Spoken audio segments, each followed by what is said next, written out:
It is the Monday edition, Mr. Irrelevant, presented by County Distillery, locally produced, handcrafted, award-winning spirits. I'm Alex Strouf with you live from Green Bay, just outside of Lambeau Field in the Pella Windows and Doors of Wisconsin mobile studio. Joshy DiMaggio is running the show for us today back at the Gruber Law Office's One Call That's All studio at the Avenue in beautiful downtown Milwaukee. I'm braving the elements here in the mobile studio outside. It is snowing here in Green Bay as we are about just under 7 hours from kickoff between the Green Bay Packers and the New Orleans Saints as we wrap up Week 16 in the NFL. A lot of playoff implications over the weekend, which could impact the Green Bay Packers, including the Washington Commanders getting a big win over the Philadelphia Eagles. It's as simple as this tonight for the Packers, though. Win and you're in. You get into the postseason with a win over the New Orleans Saints tonight. And they better get it done. Joshy said it Friday. 0.0% chance the New Orleans Saints come to Lambeau Field in these conditions and win tonight. I will ask you this, though, as we bring in Joshy DiMaggio to the conversation. To prepare for this from Adam Schefter on Twitter over the weekend. To prepare for Monday night's game at Green Bay, Saints quarterback coach Andrew Janocko took Spencer Rattler and the rest of his quarterbacks into the walk-in freezer in the team's cafeteria to run through plays on Saturday. So, in order to prepare for a 26-degree, possibly snowing environment here in Green Bay tonight, Joshy, the quarterbacks coach running Spencer Rattler through some reps in the walk-in freezer in the cafeteria. That'll certainly get the job done, right? Like, that's going to make the Saints better and ready for tonight. Like, that 14.5-point line means nothing now because they're playing in the walk-in freezer. Bold move. I like it. I think this is exemplary of where the Saints are at in their season.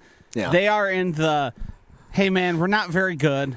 We're not going to do anything. Let's just do something that'll be, like, entertaining and funny and get us out of the usual that we've been in here. Like, Spencer Rattler, you can't really watch tape and talk about previous things he's done well. There's not a lot of good things on film. You know what you're up against here in terms of the Packers defense turning the ball over and all that. I guess it's just to keep you loose and having fun because the freezer ain't going to do it. I mean, you'd be better off doing like training in cold baths, which they all have there. Like, I think it's just a thing to do. It's just a thing to do for them. That's what it feels like, and that's what their season is. This tonight is just a thing for them to do. Correct. Yes, I'm with you. Look, it means nothing. I don't think it's going to help you in the long run. It reminds me a lot of, and we saw this quite a few times yesterday, Joshy, of like warming up with short sleeves on. What's the point you're getting across, right? Is I'm not afraid of the elements. Is that actually going to help you, A, win the game? Is that going to, B, make the other team you're playing in the cold elements go, wow, they're so much tougher than us in their short sleeves? It just doesn't make any damn sense. Now, while this is funny and I enjoy it, it will do nothing to help them play in Green Bay coming from New Orleans. Especially, the issue is not, hey, the elements are cold. The issue is Spencer Rattler is your starting quarterback. Spencer Rattler just isn't very good, okay? I like the guy. He's had an interesting, obviously had an interesting college career, is thrown into a position now where he's a starting quarterback with a national spotlight on him on Monday Night Football on ESPN. But going to a cafeteria freezer isn't going to help you in that situation. So all in all, don't really care. I don't think it's much of a helping hand for them as they try to get ready as 14.5-point underdogs to take on a team that is peaking at the right time, which is what the Green Bay Packers are right now. A very impressive win last week, wire to wire, fast start on the road in a tough environment in Seattle. Like that game, 8 days removed, Joshy, still tells me this is a team that's peaking at the right time heading into the end stretch of the season. Now, this one's light work, right? You're 14.5-point home favorites under the lights, national spotlight game in smack dab in the middle of Toyotathon, which, by the way, Josh, you saw the news, right? Jordan Love, now an official partner with Toyota. Yes. The what? I said your newest endorser. Yeah, exactly. Very good stuff there for Jay Love, getting a couple endorsement dollars and leaning into the Toyotathon joke, which I love to see. But I have no worries about this game. I I can't spin, and Joshy, you know this better than I'm really good at finding a way to spin this in a way where I could talk myself into, okay, this could be an ugly game. It could come down to the end. The Packers could lose. I can't do that with this game. This game just feels like a gimme for Green Bay. Even if they're slow start, Jordan Love throws a bad interception early, and even if ththey're down, 10-0 early somehow, I still don't feel like this is a game the Packers could find a way to lose. I just, similarly to the Bears game, which ultimately came down to a blocked field goal at the end of the game, I can't spin this one in a way where the Packers aren't coming out on top, and probably in convincing fashion. You put the 0.0% idea into my head earlier or later last week, and I thought about it all weekend. I think you're absolutely right. I just don't think there's a way the Packers can lose this game tonight. The Saints are just that beat up and that bad in my mind. Yeah, it's barring injury and barring like some cataclysmic event, there's not enough fire on the other side of the ball for the Saints. Like, there is no scenario. 14.5 implies that where it will even really be a game for any considerable amount of time. Not having Olave, not having Kamara, not having Carr, they're already not a great offense, and now they're down guys who you could say what you would want about Kamara and Olave, who can both at times be great. Like, that's what they would need. They would need a proverbial excellent performance from one of those players, and they don't have either. No, they have none of them, right? Like, MVS is the best option. Yes. And look, MVS did some nice things in Green Bay. I'm not going to be a part of that crowd that's going to sit here and crap on him. He's played a lot of football the last few years, right? Obviously playing in Kansas City, making it to back-to-back Super Bowls. But if that's the most terrifying weapon you're trotting out onto Lambeau Field, I can't come up with any scenario in which they could find a way to win this game. Now, are you sold on the defense? Like, that's where my head goes to, because after a really impressive performance last week in Seattle, 8 sacks, couple of turnovers, and just young guys making plays, right? We mentioned it on Friday. Edgerrin Cooper winning his second Defensive Player of the Week, NFC Defensive Player of the Week award. That's the first time a Packers player has done it 2 times in the same season since Clay Matthews in 2010. And this is a guy that's only playing 60% of the snaps defensively, and he's making that big of an impact. We've talked a ton, obviously, about Xavier McKinney, who at one point this season was a front-runner for Defensive Player of the Year. So they've got some dogs defensively. I'm not going to sit here and say, hey, they're one of the best defenses in the league. But again, similarly to the offense, this is a defense that is peaking at the right time. And today they play an inept offense against a team that has fired their head coach, is on their backup quarterback, doesn't have their starting running back. I get they're not a playoff team. I get they're not a very good opponent for Green Bay, who is a playoff team. But this could be another game for this Packers defense where we walk away tomorrow on Christmas Eve, we're opening presents, and we go, yeah, this Packers defense, man, maybe they're peaking at the right time too. I get the competition isn't to the level of a playoff team, but this could be another game for the Packers defense, Joshy, where we're going, yep, they're peaking at the right time. They're coming along just like we had hoped.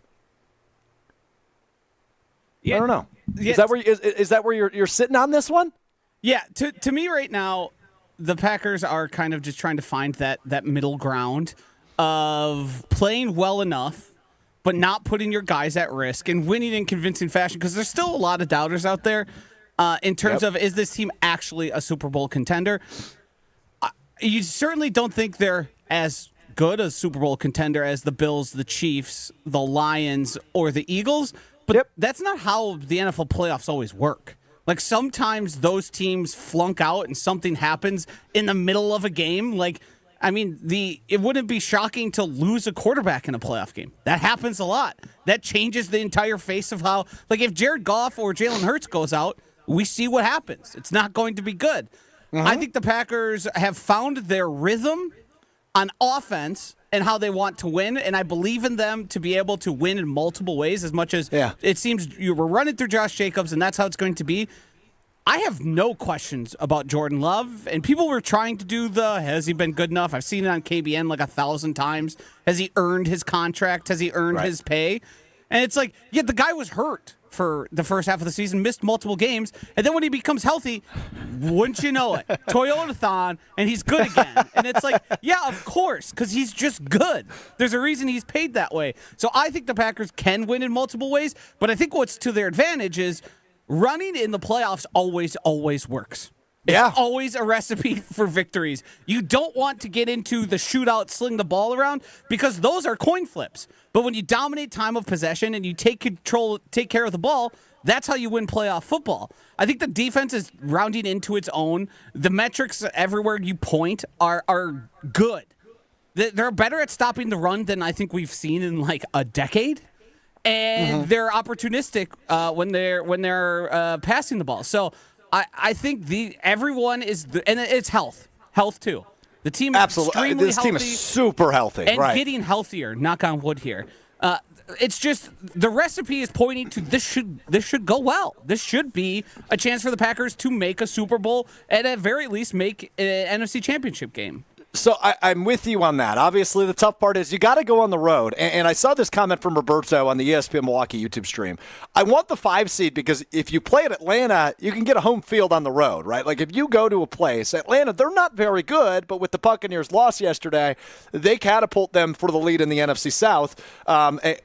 And are currently the 4 seed. The thing is, I don't think the 5 seed is in question for Green Bay, Roberto. I think it is definitely 6 or 7. Now, the thing Joshy and I have been talking about, the last 10 minutes is we're live with you, Mr. Relevant, presented by Door County Distillery. I'm Alex Strouf, just outside of Lambeau Field, just outside the south end zone. In snowy Green Bay, the snow is coming down. People starting to roll in here. The nice thing about a Monday Night Football game on December 23rd is a lot of people are off from work. So I stopped at a quick trip on my way over to the Tundra Trio this morning, got a coffee.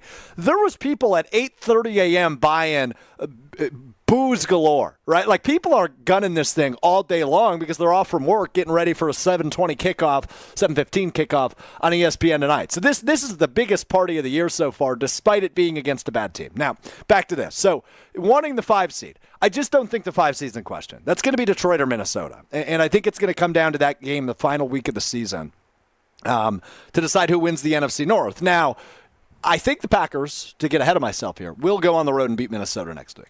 I think there's a good shot Detroit could lose to San Francisco as well, although they're not really playing for anything, but that's still a good team, man. I know Green Bay handled them the way they did earlier in the year. I still think San Francisco is a dangerous team with a potent offense and a pretty solid defense.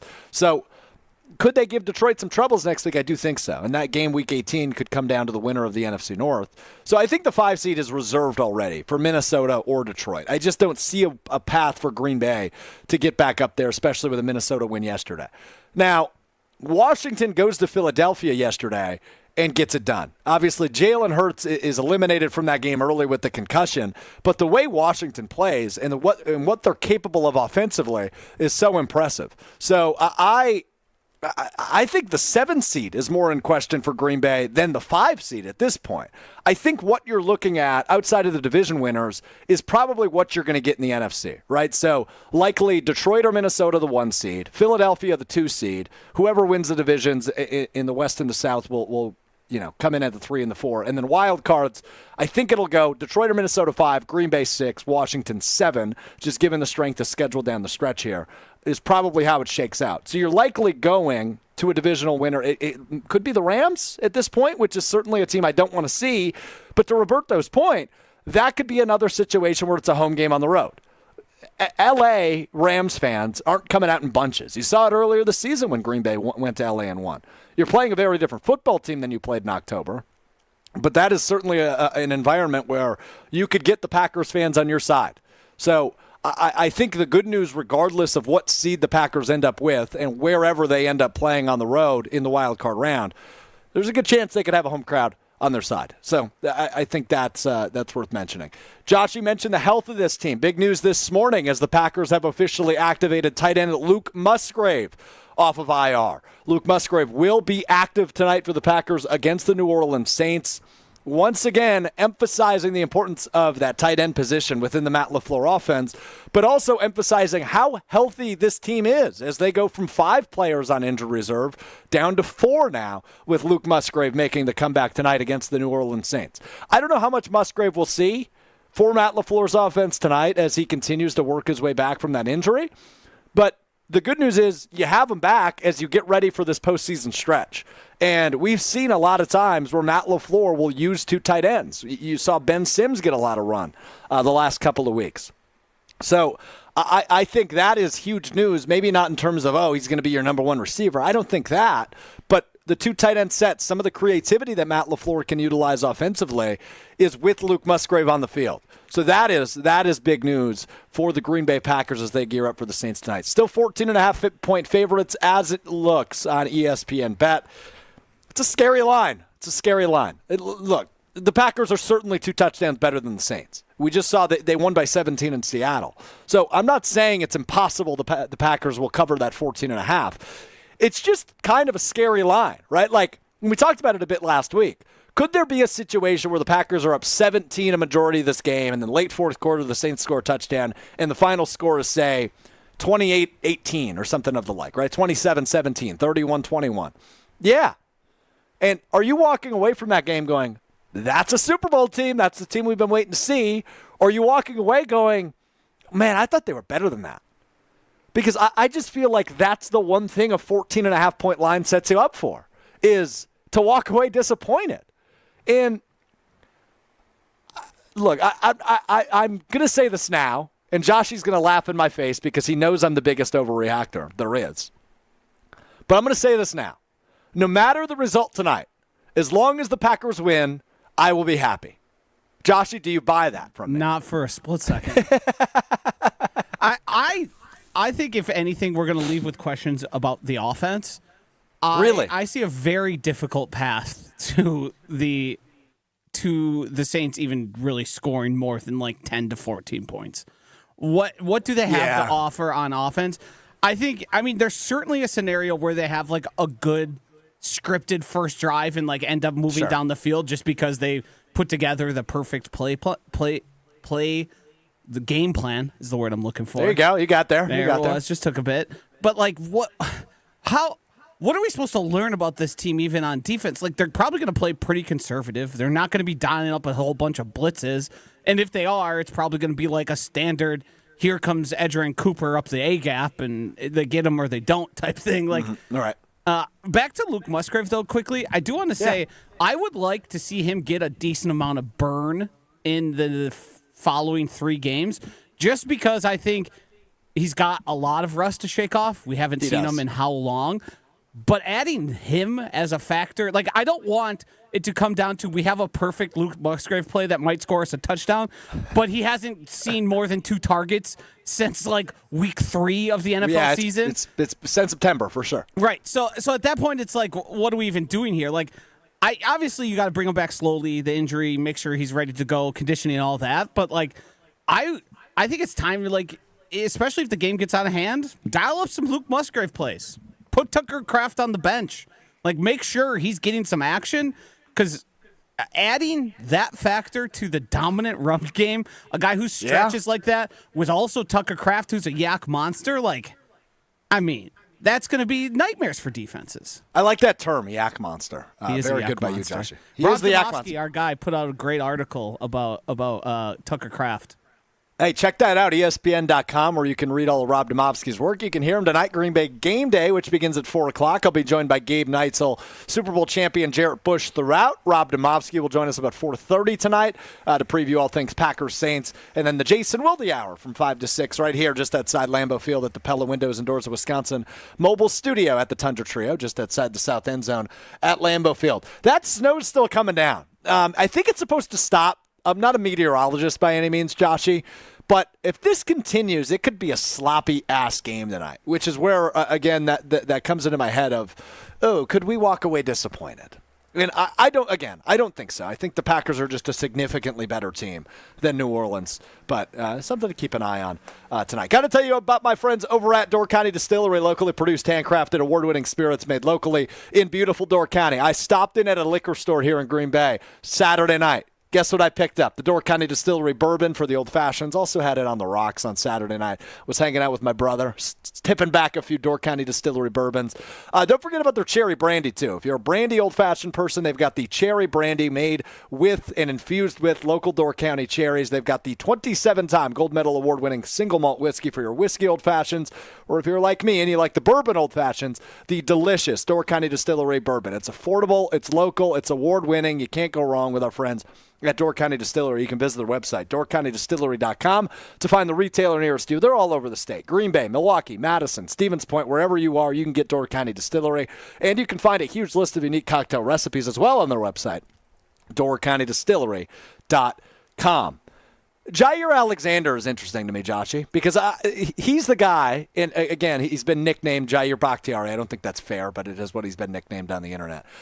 The thing with Jaire is, we will definitely not know until about 5:45 tonight if he's playing or not. And that will be the case going on next week into the postseason. It's going to be a game-time decision every week with him. Now, I'm good if he doesn't play tonight because, look, the Packers don't need Jaire Alexander to win this game. However, next week into the postseason, I would make the argument, I'd feel a lot better if Jaire Alexander's out there rather than, say, Eric Stokes, who's been playing a lot of snaps the last couple of weeks. My ideal scenario for Jaire, Joshy, and I'm curious if you would agree with me on this one, is he doesn't play tonight. He's out tonight against the Saints. He makes his return next Sunday afternoon. This game has just been flexed, by the way. 3:25 kick on Fox next week between the Packers and the Vikings. I hope Jaire Alexander comes back for the Minnesota game, has the opportunity to play the whole game, knock off some rust. If he plays against Chicago, fine. I'm just kind of hoping that is a game where there are no implications for the Packers and we don't need to really worry about Jaire. But I want him to have the opportunity to knock off some rust and then be healthy for the postseason run. So I would say ideal return time for Jaire is next week against Minnesota for me. Where are you at on the Jaire Alexander situation? I'm right there with you. I think anytime Jaire plays, it makes it less likely he plays in the next week. I think I would love to see him, have him out there. You need some help against Justin Jefferson and Jordan Addison. I actually am very high on Carrington Valentine. I think he's been playing very, very well. But Jaire Alexander, I think, while he might not be the all-pro of previous, the Packers' defense and team is better with him on the field. Absolutely. I don't care if he plays week 18 at all. Like, if it depends, like the stakes of that game, that's not a very potent passing attack. Like, it is what it is. If he plays, knocks the rust off, and then takes another week off against the Bears and is just a healthy and active, like I wouldn't mind. Or maybe just get him out there for a few snaps and live with whatever you got. I want him in the playoffs, and I want him at his best in the playoffs. Look, Eric Stokes has not been good this year. No. Right? He's been fine in terms of he hasn't gotten shredded as much as maybe we've expected. But there's been a few moments this year where Eric Stokes is in coverage and you're like, what? What? What just happened there? And that's what I worry about because you don't want that in the postseason. And you don't want corner to be your desperate falling point because I think where we're at as a collective fan base, and there's a couple comments I want to take a look at on the ESPN Madison YouTube channel in just a moment. But where we're at is I think we're to the point where I think we can acknowledge, the Packers are good enough to get there. Obviously, a few things need to break their way. This defense needs to continue playing the way it is. And look, you're not going to go into easy environments come divisional round and championship round. It's likely Detroit and Philadelphia back-to-back. Or Minnesota and Philadelphia back-to-back. Or Minnesota likely won't be, two NFC North opponents in a row. But there is a scenario in which that could happen. It's just unlikely. You need Jaire. You need a stud defense or stud corner, I should say, because obviously I have Xavier McKinney as well back there.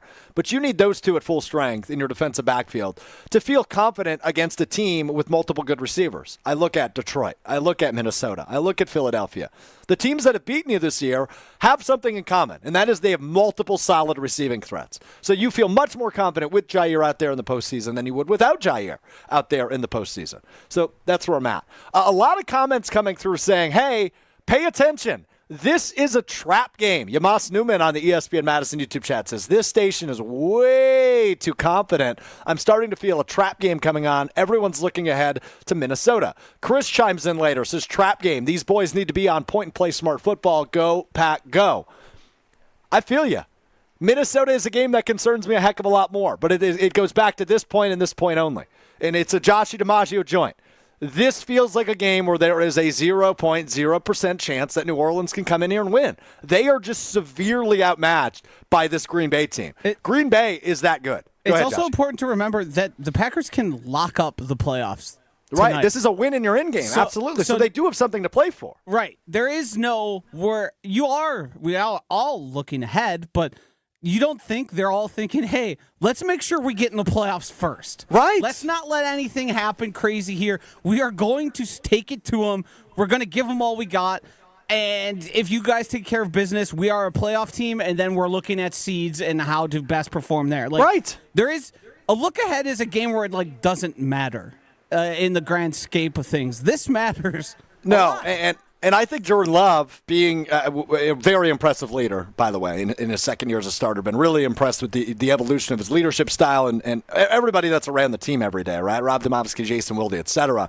Talk about how his leadership style has evolved. But to hear him say right after that win last week in Seattle, in his post-game availability, yeah, we're viewing this as the playoffs now, right? There's not another losable game on our schedule. We have to win every single week, and that includes the postseason and eventually, hopefully, the Super Bowl for this team.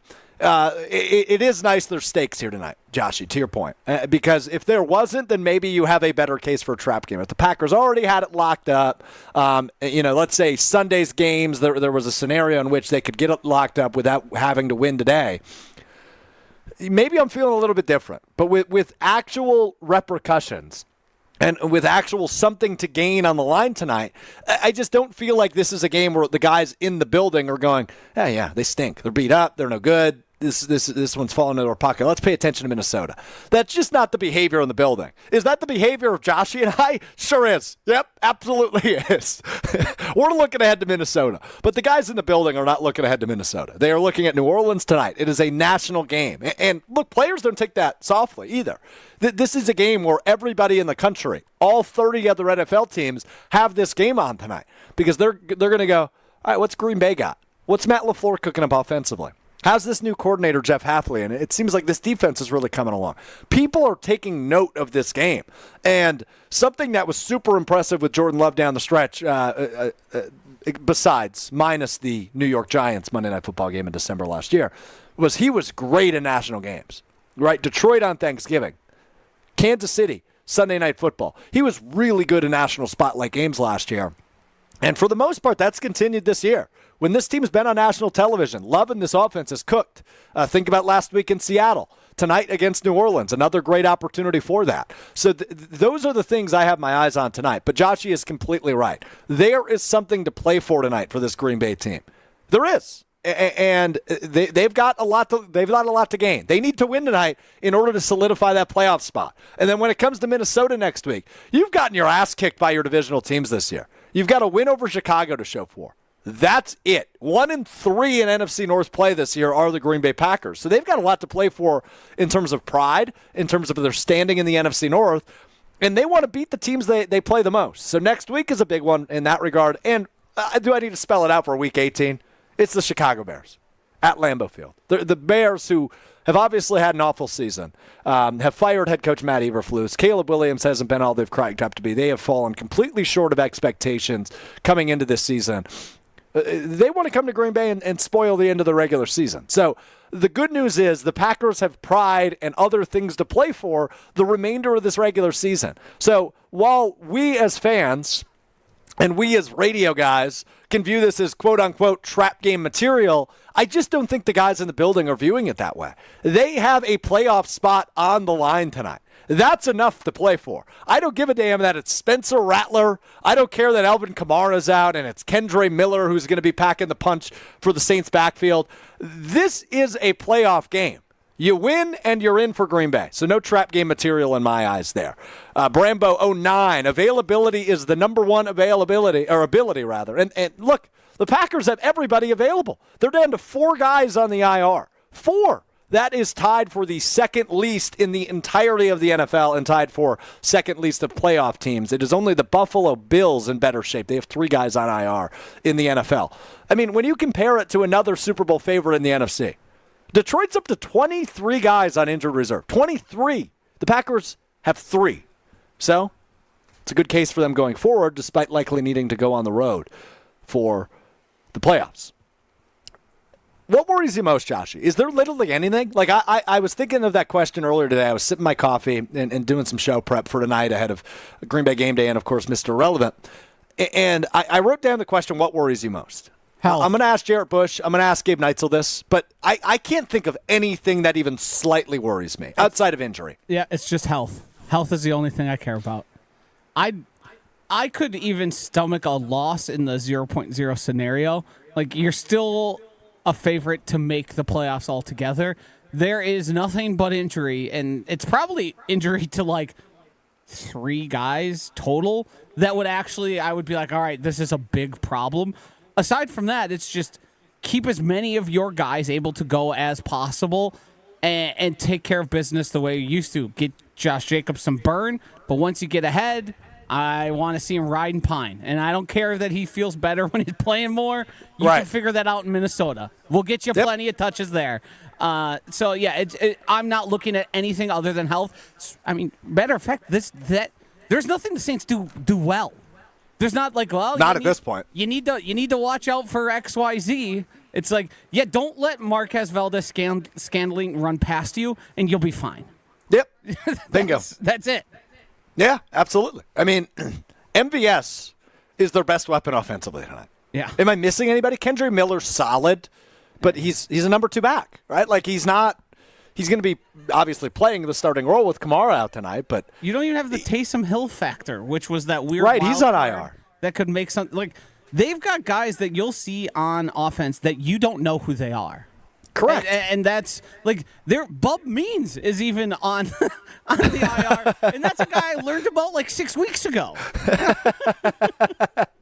I mean, hey, life is good as a Green Bay Packers fan. I'll tell you what. I mean, you look around the league and some of the trash that these teams are running out, Joshy. Life is good as a Packers fan. Yes. Thank God I'm not a Saints fan. And shout out to the Saints fans that are still making the trip. I haven't seen as many as I expected so far walking through the hell you leave New Orleans for Green Bay in December for? It's December, yeah, right. Come spend Christmas in Green Bay as it's snowing. Yeah. I mean, they've got the lot to my right here. So we're right next to Lot 1 here, which is the main parking lot in Green Bay, right off Oneida Street. And it's plowed, but it is still snowing, so some residue is starting to build up. Like, it's not going to be a fun tailgate by any means tonight, as it's snowing, and it's what currently it says it's about 30 degrees here in Green Bay. Like, that's not fun for people coming from New Orleans. Obviously, Lambeau Field is a national masterpiece, and it is a glorious spot for fans and destination for NFL fans. But man, oh man, the word you're looking for? Landmark is exactly the word I'm looking for. Yeah. Yes, thank you, Joshy. What would I do without you? Nothing. I mean, we wouldn't be on the air right now, No. so I appreciate you holding it down back at the Gruber Law offices. One call, that's all studio. If you're watching along with us, ESPN Milwaukee, ESPN Madison on YouTube, let me know what you're worried about most tonight, if anything, because Joshy and I are struggling to come up with anything in regards to what worries us. The Saints team is no good, but the Packers have something to play for, so they're going to bring their A game tonight. You said something that piqued my interest on Josh Jacobs.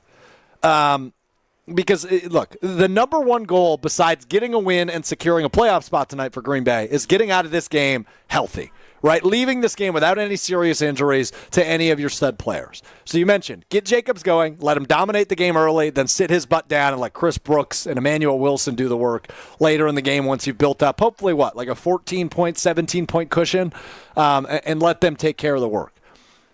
He's a guy, though, that seems like he's at his best when he's getting 20 carries. And even against an inferior opponent tonight, I still think this could be a game where Jacobs has 22 carries, Love throws 22 passes, and the Packers score 28, 31 points, and that's plenty against a bad New Orleans team. So I still think he's going to get normal workload tonight, which I'm fine with. But again, the one thing, and here I am knocking on wood here, Joshy, is you just got to get out of this one healthy. Yeah, that's all it is, and you don't want to start looking too far ahead. I don't think trap game, but you don't want to take the foot off the gas just like mentally in terms of these guys staying up and ready to go. You want everyone to feel good, to keep getting there. Like, you don't want any rust to build in here if you end up ahead in this game. You do have to consider, like, is it better just to play these guys and keep them loose, or is it better to just hold on here and we're waiting for it? If the playoffs are far away, it feels like they're right around the corner, but we got a few weeks yet. There's still a lot to happen, and there's still a lot the Packers have to go through to get there. I mean, hell, we lost David Bakhtiari on New Year's Day like a few years ago, and that totally changed the course of the Packers season. Yeah, you didn't need to bring that one up, but fair point. That is these are all the things, and that's where I'm at. And the Packers are in a very unique spot because they are third in the NFC with one of the better records in all of the NFL. In the NFC North. I mean, it's just like it's one of those spots where there is really nothing. Like, you would love to beat the Vikings. It's not really going to matter or not if you do. If you end up like, there is a scenario where the Commanders could end up vaulting you, and then you'd have to travel to Philadelphia, which is not what you necessarily want to be doing. No, but that's not an unbeatable. They just gave up 36 points. Like, that's the thing is, Joshy, and this is kind of my takeaway the last 2 weeks, specifically in the NFC. There are better teams, right? Like Philadelphia and Detroit, I view as the two best teams in the NFC. But as we've learned in the last 2 weeks, both of those teams are beatable. Yeah. Right. While I think it's likely one of those two represent the NFC in the Super Bowl, would I be shocked if Minnesota rips off a road win in Philadelphia? No. I wouldn't be. Not at all. Would I be shocked if Green Bay goes on the road to Detroit or Philadelphia and gets a win in the divisional round? No. These are beatable football teams. And while the Packers are everything but perfect thus far in the NFL season, they have proven that they are good enough to beat most of these teams. They are good enough to be in the conversation amongst the NFC's premier teams that could represent the NFC in the Super Bowl. So while, yes, I don't know if Washington's they're probably a year or two away yet. That's an impressive win yesterday. Even without Jalen Hurts for most of the game for Philadelphia, to put up the points that they have consistently put up this year, Washington has a potential to be dangerous as the 7th seed in the NFC. Yeah, let's not forget, they had the Eagles had a 14-point lead and squandered it away. Even Correct. with Kenny Pickett, that's still impressive. And Kenny Pickett is one of the better backup quarterbacks in the NFL, right? Yeah. Like, that guy was a starter, and by all means, not a great starter. Yeah, he was a starter for a majority of his NFL career thus far. He was there. He was doing stuff, Yeah, well said. Great analysis there, Joshy. He was doing stuff. That's all I got to say about Kenny Pickett. Look, I'm not making the case that he's a Pro Bowl quarterback, but it's not like he's some horrible scrub, right? It's not like you're jotting out Sean Clifford was Philadelphia. That was an unnecessary shot. Who was the Bills quarterback who couldn't stop throwing pick sixes? Nathan Peterman. Yeah, he was no Nathan Peterman. So he does have that. Better than Nathan Peterman. Put it on Kenny Pickett's head zone. Jossie, I think you and I are better than Nathan Peterman. I mean, I just spike the football at that point. Yeah, you literally would have been more productive had you just gotten the ball and spiked it past the line of scrimmage. You would have been better than he was at quarterback. Yeah, no, he was not very good. So anyway, So here's the kind of final point before we get to Underdog, before we get to what we learn and we wrap up the show on Packers Saints. The Packers can't lose. They won't lose. It's just a matter of how big they win, right? That is the storyline tonight. How dominant do they look against a much more inferior opponent? Do they look like an NFC Championship caliber team? Do they look like the team we saw in Seattle for most of that game last week, right? Fast start, controlling lead, and despite kind of floundering offensively in the second half, there was never a moment, despite the billion drives that each team had in the second half last week in Seattle, that you felt like that game was in jeopardy. You need to see a repeat of that against a clearly inferior opponent today. You need the Packers to, A, get off to a fast start, and B, maintain a lead. Because, as we've said all week, 0% chance New Orleans is coming to Green Bay this week and winning. It's just not happening. So how good do the Packers look? How good can they look? Because last week in Seattle against what could be a likely playoff team, a likely division champ, they looked dominant. And you would like to see a repeat performance of that today, or tonight rather, against the New Orleans Saints. That's kind of my final thought on this, Joshy. Any other final thoughts? Luke Musgrave. Hopefully he gets some snaps. I would like to see some Musgrave, but not too much Musgrave tonight against New Orleans as he's activated from IR. Yeah, I don't know. I'm trying to mind my mind for anything here. But mind your mind. Mind my mind, yep. So, like, taking in the pickaxe, trying to knock out some coal in there, trying to figure. Like, I want Luke Musgrave to get 2 catches. Then I'll be happy. That's what I want. Simple. Yep. Yeah. One of my golden rules, Joshy, is nobody gives a damn about your fantasy team. But we're each going to talk about our fantasy teams for a moment. Because I'm in a situation where I need 21 points out of Jaden Reed tonight to advance to my league's championship game. Probably not going to get it. 21 is a lot. He's only done that 3 times this year. Right. It's a type of situation where this game is not conducive to it. Had it been next week and the Vikings, I think you got yourself a good case.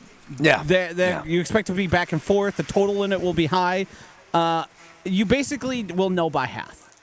Because if the Packers jump out to a lead like we all expect, it's kind of they're gonna put it back in second gear and coast. And you're gonna see a lot of Chris Brooks, Emmanuel Wilson, and just trying to get into the end of the game. Jaden Reed basically needs to score 2 touchdowns, the first 2 himself, and he needs to do a lot of work getting there. Like you almost need a 40-yarder to even have a shot. Yep, I would agree. And hopefully we can get it. Hopefully we can get it. I'm not ready for fantasy football to be over, which is why I play on Underdog. UnderdogFantasy.com, the Underdog app. Use promo code GoodKarma, all one word at sign up. GOODKARMA. Good Karma at sign up. And get this, if you've been waiting, you've heard me and Joshy talk all season about the Underdog app and UnderdogFantasy.com. If you're waiting, I'll tell you tonight is the night. I'll tell you why tonight is the night. New users on the Underdog app and UnderdogFantasy.com using promo code GoodKarma at sign up get a free Jordan Love pick tonight. All you need is higher than half of a yard from Jordan Love tonight on the Underdog app and UnderdogFantasy.com. That's your free pick if you're a new user. Using promo code GoodKarma, you get a free Jordan Love pick tonight for Monday Night Football. So that's one pick in your pick'em entry that's going to hit. You only need to do 2 to make money. Right? So whether that's a Josh Jacobs anytime touchdown, whether you're looking at Jaden Reed, higher than 3.5 catches tonight, there are some good opportunity to make some money. So make some moolah on the Underdog app and UnderdogFantasy.com tonight. I tweeted out my picks on Twitter, X at Alex_Strouf for the night. I'm not a new user, so I didn't get my free Jordan Love pick. But you could be the new user who gets your free pick on Jordan Love. Total yards, higher than half of a total yard for Jordan Love tonight is your new customer free pick by using promo code GoodKarma at sign up. Here's what I got tonight. Jordan Love, higher than 1.5 touchdowns. Jaden Reed, higher than 3.5 receptions. And Spencer Rattler, higher than 3.5 sacks taken. I think we see a repeat on the pass rush from a week ago. And look, this Saints O-line isn't as good as Seattle anymore, right? Typically, they're a pretty good O-line factory in New Orleans. They're just beat up, and they're protecting Spencer Rattler tonight. So that's 1 sack a quarter. That's all I need. And I think we get it tonight on the Underdog app. Jordan Love, higher than 1.5 passing touchdowns. Jaden Reed, higher than 3.5 receptions. Spencer Rattler, higher than 3.5 sacks taken. That wins you 4.11 times your money. So 15, it wins you about $64 on the Underdog app, UnderdogFantasy.com. If you want to tail me, or if you're a new user, you get that free Jordan Love pick higher than half of a total yard. Now, getting away from the pick'em game on Underdog, Joshy might be retiring next week, is my understanding. Yeah, I've talked about best ball. We've joked about how many drafts I'm doing. I've currently just finished earlier today my 115th playoff best ball. But when it comes to season-long best ball, I've got a chance to have a chance right now, Stroufy. Out of this contest here, this is the Hound Dog 3 contest that I was drafting, early before the season even started. Out of 18,720 people, I am one of the 104 last people to make the final week. So next week determines all of the marbles. The price, now the amount to be won here ranges from $20,000 to first place or $100 to 51st through 104. All right, let's make a quick hundo at the very least. That is great, and that will be very beneficial. The good thing is I have a team that is healthy and looking good enough with enough players out there to actually finish with a respectable score and a score that could reach all the way up to like a top 15, top 10, like even first overall. Like that's extremely unlikely. It's still a 1 in 104 shot.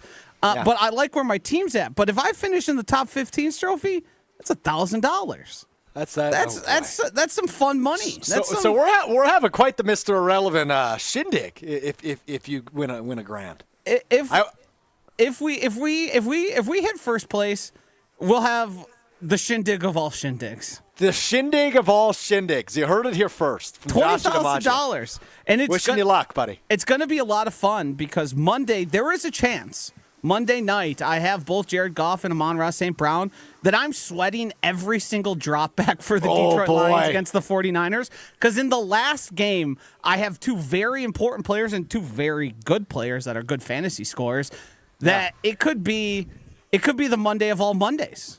Could be the Monday of all Mondays.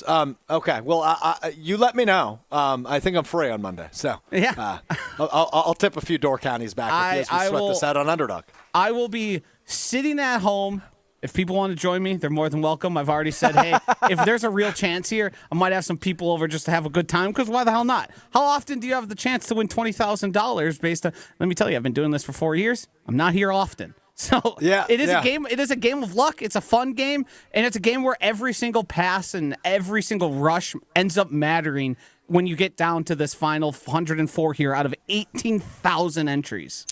Attaboy. Joshy D, our underdog savant here on Mr. Irrelevant. Again, if you want to play the Pick'em game, use promo code GoodKarma, and you get a free Jordan Love pick if you've never played on Underdog before. So tonight's the night to do it. I'm just saying. Use promo code GoodKarma at sign up. All right, we always wrap up the show. You learn something new every day. We learned something new today. It's time now for what we learned on Mr. Irrelevant. And it's something we thought was coming. We weren't certain was coming, but it did happen at Fiserv Forum as the Milwaukee Bucks hang a championship banner for their win in the NBA Cup. Something Joshy was vehemently against. Something I was over the top for. I am in favor of the banner. The banner, though, a little underwhelming, Joshy. I can't say I'm a huge fan of the banner selection that they made, but I like the idea of the banner, if that makes sense. So when I first saw this, I thought initially it looked like they went into Microsoft Word, typed NBA Cup and then the year, and then printed off and had it blown up to a size that you could hang a banner in. But then I saw the drawn out picture. I believe the wider screen of I think Brandon Snide put it out from WTMJ and our Bucks broadcast that we do there. That is the same kind of setup they have for the conference championships the Bucks have won and the division championships. So the plainness of it makes sense given the context. The reason it looks so funny is because, well, this is the second one and the Bucks could only have two numbers up there. It looks a lot different when you have a whole bunch mixed in it.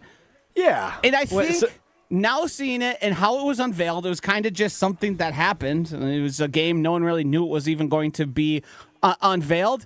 And it is on the same level as a conference or division championship. Yeah. Like, it is an accomplishment, but it's not that important. And I think it's being treated with the right amount of respect. It's something we're celebrating. It's something you can point to. So you're good with the banner because you were anti-banner. I was anti-banner because I expected one to be more similar to the championship banners, which I did not want them to do. Sure. I think strategically, I mean, the Bucks are a pretty smart organization over there. They kind of know what they're doing. I think strategically, when you see it, it doesn't stick out.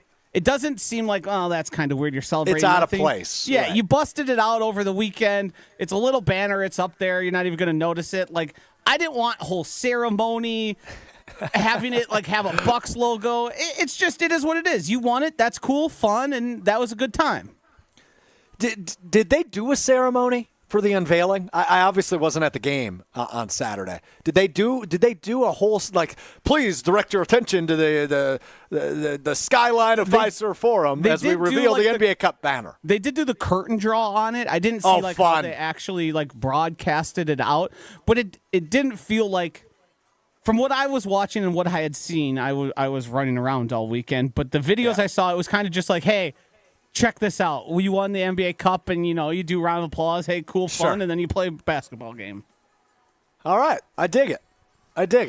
So I'm glad to see you're less curmudgeon-y around this. You're more pro Banner than you were last week, which makes me happy. They did the right thing, I think, of underplaying it a little bit. Yeah. Now, I will say this, Joshy. So I don't know if you know this about me, but I am a habitually late holiday shopper every year. Ah, jeez. So this is usually the day I go, is December 23rd. That's usually my day. Here in Green Bay, I go to a couple different stores. However, with Green Bay game day happening tonight, with the Packers playing tonight, I'm going to the game tonight with a couple of my college buddies. Tonight, obviously, was not going to work for holiday shopping. So I went last night, and I went to this store in Bay Park Square, which is up the street here in Green Bay. Mall I used to work at the Lids at. Fun fact, for those of you that maybe did not know, I worked at the Lids. A Lids employee. I did work at Lids. Yeah, I did work at Lids for 3 years. Yeah, that was one of my high school jobs. Anyway, I went into a store which has a ton of sports stuff, and the Bucks section in the store, layered, riddled with NBA Cup gear. I mean, it was everywhere in the store, Joshy. I did not make a purchase, and I regret it. I was going to buy a shirt or a hat, and I ended up not pulling the trigger on that to celebrate the NBA Cup win from last week. Yeah, I think you need may to have put to go on back. phony alert. Phony alert. You didn't enjoy the NBA Cup as much as you said. That should have been an instant purchase, a must-buy situation for you there, and you decided, nah. Joshy, this is the thing that is going to make you say phony alert about me. Because I feel like you've got 800 other options to work with, and you're running with the NBA Cup gear I didn't purchase to call me a phony. You're an NBA Cup phony. You were Mr. NBA Cup. Hell yeah, this is great. And then you couldn't even be bothered to purchase a hat. I think ultimately it is a good sign of things to come for the Milwaukee Bucks. And it is a great accomplishment to win the NBA Cup. Yes, I am not a phony. I stand by that. With how littered the place was with it, does it mean that the NBA Cup championship merch probably ain't going off the shelves in the way they'd expected? Well, I'm imagining they probably got it in the last 48 hours, so I'm not going to say that. I still think a lot of people are going to be opening their gifts the next couple days, Joshy, including you, hopefully, and you're gonna open up an NBA Cup sweatshirt. My gifts are all done, except for, of course, from Santa himself at this point. But I've done all mine. We had a Christmas with my family. The girlfriend so what'd and you I get? have exchanged a lot of clothes. Oh, I got. Me too. Yep. You got to hear this one. Oh boy. It is a shovel thrower from DeWalt. It is basically a shovel, and you hold the trigger, and it throws the snow. So you're not actually doing the manual labor of pushing and lifting. You just, it throws it like a snowblower. It's like a mini. So is there a battery on this thing? Yes. Yeah. Oh, yeah. Oh, wow. Yeah. Throws it 20 feet, Strouf, and I can directionally aim it. I am fired up about that. Well, Josh, I'll tell you what, right now, I'm watching all of our teammates working hard here at the Tundra Trio. They're shoveling out the backyard right now. They could use your assistance. That's for sure. If they would have told me, I would have brought it up there and just walked around with that thing, because I took it out for a little test drive. I even did a little bit of the grass, just to make sure everything's working. So if you got to do that, yeah, and I was just throwing snow all over the place, just mowing it right through it. It was so much fun. So my girlfriend did give me a couple of my gifts early, including, so I'm going to stand up for you on the video stream. And for those of you not watching on the video stream, I'm essentially just wearing a green Nike sweatshirt with the old Packers logo on it, the vintage one from the 1920s. Now, last week on Green Bay Game Day, Joshy, Gabe Neitzel wore this exact same sweatshirt. And I said to him, hey, buddy, I really like that sweatshirt. So I opened this the other day. My girlfriend goes, hey, I know Gabe has this sweatshirt. I'm hoping this is all right, though. I was like, yeah, I actually complimented him on it last week during Green Bay Game Day. And she goes, yeah, I was watching. And I said, oh, shoot, man. I just, that one just came in the mail for you. So me and Gabe Neitzel, accidental twins, but I will not be returning this because Gabe Neitzel owns it. It's a great sweatshirt and a thoughtful gift. So, yeah, there you go. There you have it. Accidental twinning with Gabe Neitzel. Also, one of the things I received, which is one of my favorite gifts every year because I hate buying them for myself, is socks and underwear. I get so excited. Dude, big time. When I bust open a new six-pack of undies. Is is that a mom gift or a girlfriend gift? That's a mom gift. Yeah, That's always a mom gift. Yeah, underwear and socks for mom every year. You know, and that is a great point, Joshy, because, so I'm 26. How old are you? 36. Okay, so you got me by 10 years. But, I mean, if you think back to when you were like 16, so 10 years ago for me, worst. 20 years ago for you, I hated it. I was so unappreciative of the underwear and socks. And now it is literally the only thing I ask my mother for Christmas. Yeah. I mean, we're all at the stage now where if we want things, we can just buy them ourselves. So there's not really things out there that you're like, oh, I really want a PlayStation. I want stuff that's going to help me, like, is going to be practical. And there's no particular reason why I don't like buying underwear. I just hate spending money for something that is an undergarment. Like Can't blame you on that. No, well, look, you'll appreciate this then. My 29-year-old brother, father of two, asked his fiance for an Xbox this year. So, I mean, it's not completely true. People still do it, including my blood relatives. So there you have it. All right, that will do it for us on this Monday edition of Mr. Irrelevant. A reminder, this is our final edition of the show until the new year. We will still have Weekly Wildy coming up this Thursday to preview Packers-Vikings, and next Thursday ahead of Packers-Bears, the season finale. We will have a show next Friday, January 3rd, leading you into the Packers-Bears game. And then when we come back to wrap up the NFL regular season, it also happens to be episode number 200, 2 weeks from today, of Mr. Irrelevant, our 200th episode as we wrap up the NFL regular season and get you ready for the wild card game wherever the Packers will be playing. But I'm going to take the rest of the year off. Joshy's going to take the rest of the year off. Hunter Vaughn is already off. So we are taking the rest of the calendar year off. We're back with you next Friday to preview Packers and Bears. Appreciate the journey that 2024 has been here on Mr. Irrelevant. Joshy's been added to the show. I moved to Milwaukee. Done a couple shows in Green Bay as well this year. It's been an awesome year, so appreciative of you, appreciative of our friends at Door County Distillery. Again, locally produced, handcrafted, award-winning spirits, doorcountydistillery.com. Appreciative of our friends over at Underdog and UnderdogFantasy.com. Use promo code GoodKarma and get it on their pick'em game. Again, tonight, if you're a new user, a free Jordan Love pick on the Underdog app and UnderdogFantasy.com by using promo code Good Karma. Big thanks to Joshy for stepping up and running the show today. Big thanks to our guy Dylan Brixis for getting us set up here in Green Bay and got the show running. DB, events guy here in Green Bay, getting us up and running. We are back with you, though, on ESPN Wisconsin at 4 o'clock for Green Bay Game Day. 94.5 ESPN Milwaukee, 100.5 ESPN in Madison. And 620 WTMJ, I'll be joined by Super Bowl champion Jared Bush, Gabe Neitzel, Rob Domofsky, and Jason Wilde throughout as we lead you up to kickoff of Packers Saints just outside of Lambeau Field here at the Tundra Trio. We'll talk to you formally